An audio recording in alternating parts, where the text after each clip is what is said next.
আগামীকাল তার জানাজা অনুষ্ঠিত হবে, দাফন হবে। জানাজার জন্য আমরা স্থায়ী কমিটি সিদ্ধান্ত নিয়েছি যে আগামীকাল দুপুর 2টায়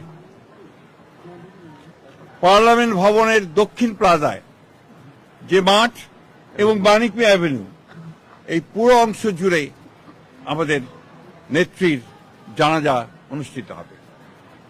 এই জানাজা পড়াবেন আমাদের জাতীয় মসজিদের খতিব অর্থাৎ বাইতুল মুকাররমের খতিব।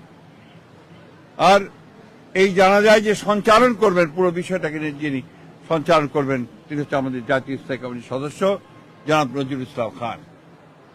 এরপরে আমাদের স্বাধীনতার ঘোষক, বহুদলীয় গণতন্ত্রের প্রবর্তক, বাংলাদেশের আরেক কিংবদন্তির নেতা যাকে রাখাল রাজা বলে এই দেশের মানুষ, তার মাজারে তারই পাশে আমাদের এই মহান নেত্রীকে সমাধিস্থ করা হবে, দাফন করা হবে। আমরা সবাই অত্যন্ত শৃঙ্খলার সঙ্গে এই জানাজায় অংশগ্রহণ করব এবং যে শৃঙ্খলার মধ্যে কথা বলা হবে, আমি বাংলাদেশের সকল স্তরের মানুষের কাছে অনুরোধ জানাবো আপনারা সেই শৃঙ্খলা মেনে অত্যন্ত সুশৃঙ্খলভাবে জানাজা পড়বেন এবং তারপরে তাকে দাফনের অংশগ্রহণ করবে, যাদের দায়িত্ব তারাই অংশগ্রহণ করবেন। অনুরোধ থাকবে আপনাদের কাছে যে আপনারা কেউ এই নিয়ম ভঙ্গ করে শুধুমাত্র ছবি তোলার জন্য সামনের দিকে এগিয়ে যাবেন না এবং ব্যাহত করবেন না এই পুরো কর্মসূচিকে। আপনাদের আমরা বিশ্বাস করি দেশনেত্রীর প্রতি আপনাদের যে সম্মান, যে শ্রদ্ধা, সেটাকে অটুট রাখার জন্য আপনারা সেই শৃঙ্খলা রক্ষা করবেন এবং সর্বাত্মকভাবে সহযোগিতা করবেন এই জানাজা দাফন কার্য সুচারুরূপে সমাধান করতে।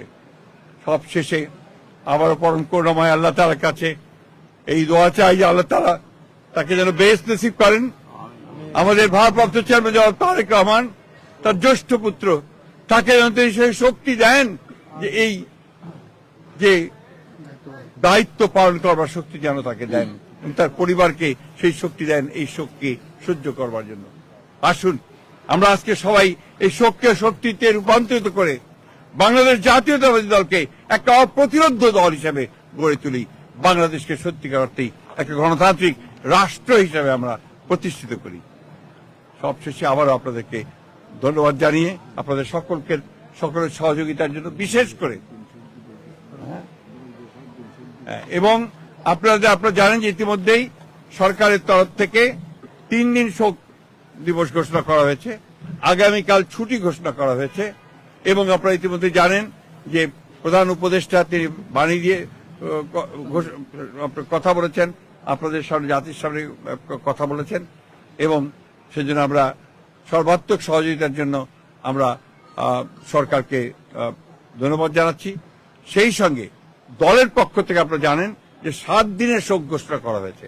এই 7 দিন আমাদের কালো পতাকা আমরা ধারণ করব, কালো ব্যাজ ধারণ করব এবং কালো পতাকা উঠবে প্রত্যেকটি কার্যালয়ের, আমাদের দলীয় কার্যালয়ে, এবং প্রত্যেক কার্যালয়ে দোয়া পড়া হবে, কোরআন তেলাওয়াত হবে। এই বিষয়গুলো আপনারা সবাই পালন করবেন। আমরা আবারও সকলকে সহযোগিতা করার আহ্বান জানিয়ে আমরা আজকে শেষ করছি।